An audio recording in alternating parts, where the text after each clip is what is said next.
Fahim had lived in the same quiet edge of the village for over 2 decades, surrounded by fruit trees, silence, and the patient rhythm of the earth. The guava orchard, with its knotty limbs and bright green leaves, stretched like an old friend beside his house. He'd always preferred the company of trees to people. They didn't pry, they didn't judge. The villagers called him the herb man and left him alone. He didn't mind. The world had taken enough from him, his wife, his unborn child, and the certainty that things ever truly healed. It was near dusk when he heard the sound. Not a branch breaking, not wind. Something else. A brittle snap followed by a low, vibrating hum, as if the air itself had groaned. He paused mid-step, a bundle of medicinal leaves in his hand. The sound hadn't come from the forest, but directly from the guava trees, just beyond the crest of the slope. For a heartbeat, he thought it might be a child, a scream too high to be anything else. Then it stopped. His feet moved before his thoughts did. The path wound tightly around wild roots, dust kicking up behind him. The low sun carved long shadows between the trunks. Then, beneath one of the oldest trees, he saw her. At first glance, it looked like a child had fallen from a branch, small body crumpled awkwardly, limbs tangled in grass and guava leaves. But as Fahim drew closer, he froze. Her skin wasn't like any he'd seen. Pale and translucent, it shimmered faintly in the dim light, threaded with subtle pulses of lavender and green. Her eyes, wide and glassy, reflected not terror but unbearable sorrow. Blood, if that was what the oozing fluid could be called, was a deep turquoise, soaking into the soil. She wasn't human. Fahim's mouth went dry. A cold wind seemed to pass through him. He should have run, should have gone back and locked his door. But the child, the creature, let out a small, pitiful sound. It wasn't a cry in any language, but it was unmistakably grief. A soft, rhythmic keening, not from her mouth but from somewhere deeper. The sound swelled and curled around him like a low current in the air. Something inside him cracked. He stepped forward, cautiously, crouched beside her. Her fingers twitched, 3 long digits on each hand, ending in soft, translucent nails. When he reached out, she flinched. But she didn't flee. "It's all right," he said instinctively. The words meant more for himself than her. She stared at him, pupils expanding, the glow in her skin dimming. Carefully, he lifted her into his arms. She was light, featherlight, and warm, warmer than he expected. Her breath came in short, strained exhales. The skin beneath his fingers shifted in soft waves of color, like heat ripples across sand. His heart beat erratically as he carried her through the orchard, avoiding the main path. No one saw him. The village was preparing for dusk, cooking fires rising in distant columns. When he reached his home, he slipped around to the back, where his tool shed stood like an old, leaning secret. Inside, he laid her gently on a blanket. The room smelled of turmeric, old wood, and dried herbs. She blinked slowly, her eyes never leaving his. He cleaned her wounds with water and cloth, unsure if his touch helped or hurt. But she didn't cry again. Her gaze softened, and the trembling stopped. Fahim found an old tunic and gently wrapped her. She didn't speak, but she reached out, placing a hand on his chest. Her touch was light, warm. He felt not a thought exactly, but something, a question, a searching. He nodded, though he didn't understand what she asked. He fed her guava, soft slices from the fallen fruit. She nibbled, then devoured it, the glow in her skin brightening. It pulsed gently now, in time with his own breath. Fahim leaned back against the shed wall, watching her curl into the blanket. She was calm now, eyes half closed, her chest rising in slow waves. 1,000 questions tumbled in his mind. What she was, where she had come from, what he was supposed to do. But one thing felt clear. He couldn't tell anyone. The village feared anything unfamiliar. A glowing child that fell from the trees? They would call her a curse or worse. He remembered the story of the black calf born with 2 tongues. The villagers drowned it by mourning. This child, whatever she was, wasn't a threat. She was hurt. Lost. Outside, The night birds began to sing, and the sky turned velvet. Fahim looked down at her once more. The faint light from her skin illuminated the edges of his worn hands. He reached out and tucked the blanket tighter around her. She sighed, a sound like leaves brushing stone. He didn't know what tomorrow would bring, but tonight he would keep her safe. The night passed in a slow, luminous silence. Fahim barely slept.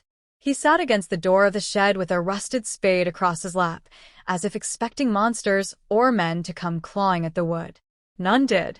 Dawn came soft and unhurried, painting the sky in bruised hues of indigo and saffron. He rose stiffly, cracked the door open, and peeked inside. She was still there, wrapped in the faded quilt, eyes closed, her chest rising in steady rhythm. The glow of her skin had dimmed to the barest pulse, but her face was serene now. Less alien somehow, less like a puzzle, more like a child. Fahim exhaled, his breath a small cloud in the early chill. He moved quietly through the motions of his morning, boiling tea, feeding the chickens, washing his face at the pump. But every few minutes, his eyes drifted back toward the shed. When he returned with a warm tin plate of mashed lentils and flatbread, she was sitting upright, watching the door. Her expression was unreadable, but not frightened. He approached slowly and sat cross-legged beside her. She didn't speak, but her eyes followed his every movement. He broke off a piece of bread and offered it. She hesitated, then took it between delicate fingers and nibbled. The glowing threads in her skin brightened slightly. Encouraged, Fahim set the plate between them. She reached toward the food again, but paused mid-motion. Her other hand touched her chest, then extended toward him in a deliberate gesture, palm up. Fahim blinked. "You want something?" She touched her temple, then his. Then again her chest to his chest, lightly. "Name," he guessed. "You want my name?" She nodded once, slow, deliberate. He tapped his own chest. "Fahim." She repeated it, not with her mouth, but with a soft internal resonance, as if the name echoed inside his bones rather than through his ears. He stared, stunned. Then he pointed at her. "You." She hesitated, then drew a pattern on the blanket, 6 curving lines that shimmered briefly before fading. A thought brushed his mind like a breeze. Soft light, safe warmth, the color of sunrise through mist. It wasn't a name in any tongue he knew, but it felt like something. "Luma," he said softly. "Can I call you Luma?" She tilted her head, then smiled. Not with her mouth, but in her eyes, her presence. It was enough. Days passed, quietly, but not without change. Luma stayed hidden in the shed during daylight. Fahim brought her food, fresh guava, clean cloth, and blankets. She healed quickly, unnaturally fast. The gash on her leg was nearly gone by the 3rd morning. Her glow returned in full, subtle but unmistakable in darkness. She never spoke aloud, but they learned to communicate in other ways. When Fahim was confused, she sent him images, quick pulses of memory or emotion, tall silver towers, a room full of floating lights, a circular window with stars. Loneliness, fear, and falling. Then a sharp, jagged image of treetops and pain. She had been part of something vast and distant. She had fallen. She was alone. Fahim listened, puzzled and humbled. Whatever she was, wherever she came from, she was just a child. And she was afraid. At night, she would sit by the window of the shed, watching the stars. Fahim would sit beside her, sipping bitter tea, not speaking. In those moments, he felt the ache of his old grief soften. The hole left by his unborn child seemed less vast when filled with silent company. But peace does not linger long where wonder lives. Word had begun to ripple through the village, strange lights over the guava orchard, trees shaking without wind, animals startled by sounds no one could trace. Fahim kept his head down, spoke little at the market, and hurried home before dusk. He felt eyes linger on him more than usual. One afternoon, a boy from the village crept near his fence and claimed to see a ghost girl, glowing in the window.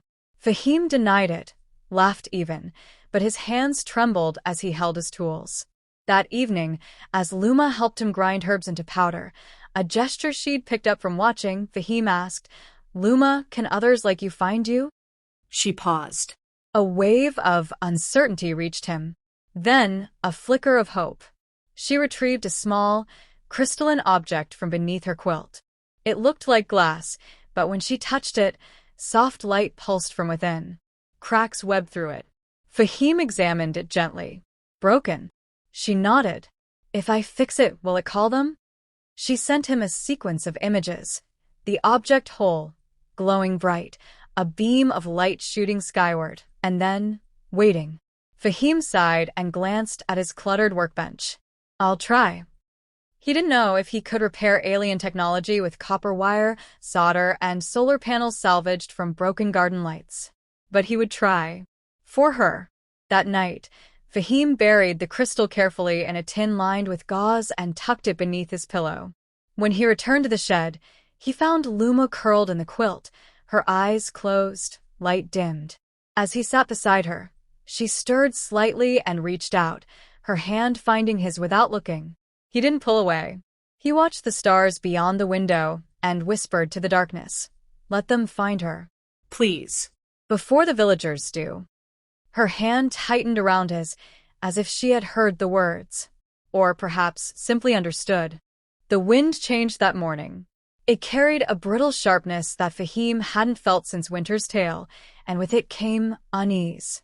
The villagers were restless. He could sense it in the tight-lipped greetings and in the way children clung to their mothers instead of chasing chickens in the dusty square. Rumors had taken root and were flowering fast. Talk of lights in the trees, animals howling without cause, a child seen in Fahim's window. Some said it was a djinn, others, a punishment from the sky. Either way, eyes were turning toward his orchard with growing suspicion. Fahim tried to remain calm as he ground dried marjoram for a sick neighbor. His hands moved methodically, but his thoughts flickered like candlelight. Luma had been quieter lately, her glow dimmed, as if conserving something precious. The broken crystal lay on his workbench beneath a cloth, partially repaired with copper threads and a small solar node. He had done all he could. It would either work or it wouldn't. That night, she came to him without a sound, standing in the doorway while the stars wheeled overhead. She gestured toward the orchard, then pointed at the sky. Her eyes were urgent, glowing faintly. Fahim followed her outside. In the clearing behind the guava trees, she knelt and placed the crystal in the soil. The device hummed softly, no longer cracked but incomplete. Fahim crouched beside her and touched the edge. The hum deepened. A beam of light shot upward, narrow and pale blue, silent as moonlight, vanishing into the heavens. Luma's face turned upward, hope and fear tangled in her features. The beam lasted only a few seconds, then blinked out. The orchard was dark again, but something had changed. The air felt charged, heavy with possibility. Fahim reached for her hand. She squeezed it once, briefly, then let go. They returned to the shed in silence. Fahim sat awake long after Luma had fallen asleep, listening to the wind rustle the guava leaves and wondering if the stars would answer. The answer came before dawn. It began with the dogs. Low growls and frantic barking pierced the stillness. Then came the lights, lanterns, torches, voices. Angry, suspicious voices. Fahim's chest tightened. He rushed to the shed. Luma was already awake, standing beside the door, alert but calm. "They're coming," he said. "We have to go." She nodded once. He wrapped her in a shawl, bundled the crystal in cloth, and took a worn satchel with food and water. Together, they slipped out the back, into the dense cover of the orchard. Fahim knew these trees like his own skin. He led her away from the voices, deeper into the tangled forest beyond the last boundary stone where the villagers never ventured. Superstition would buy them time. They reached the mouth of an old cave, half collapsed, known only to a few elders who used to store salt here during floods. Fahim ushered her inside, heart pounding. Outside, the night was alive with noise, men shouting, dogs barking, branches snapping. He placed the crystal on a flat stone, its pulse steady now, brighter. Luma looked at him, not with fear, but with quiet sorrow. She touched her fingers to her temple, then his. A flicker of memory passed between them, a vision of Fahim sitting in his empty house, a cradle untouched in the corner, grief like a stone. Then another memory, Luma's, of floating above a blue world, of voices calling her name, of falling, of pain, and then him. The shared silence that followed felt holy. No words, no thoughts. Only the understanding that in the brief time they'd had, something fragile and beautiful had been built between them. Then the air shifted. A low hum rose through the ground. The crystal flared. Light spilled upward again, this time brighter, whiter, spiraling like a ribbon of color into the sky. Fahim stepped back as the beam pulsed and faded, revealing a shadow above the trees. It moved without sound, a sleek shape blotting out stars as it descended. No thrusters, no fire. Just grace. Luma stepped forward, eyes wide, as the vessel hovered just above the forest floor. A panel opened, casting gentle light across the cave mouth. She turned to Fahim, hesitant. His throat tightened. "Go," he whispered. "They're your people."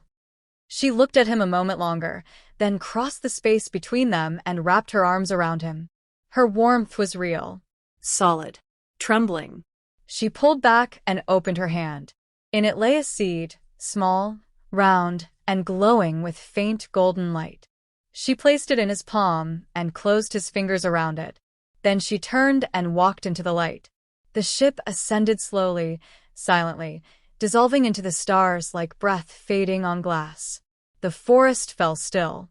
Fahim stood alone, the seed in his hand, his heart a knot of ache and awe. He returned home before dawn. The villagers never found what they were looking for. Some swore they saw something in the sky, others dismissed it as madness. The orchard stood untouched, but Fahim's world had shifted. He planted the seed near the shed. Within weeks, a sapling sprouted. It grew quickly, impossibly quickly, and in a season bore fruit, guavas of deep gold that shimmered faintly in moonlight.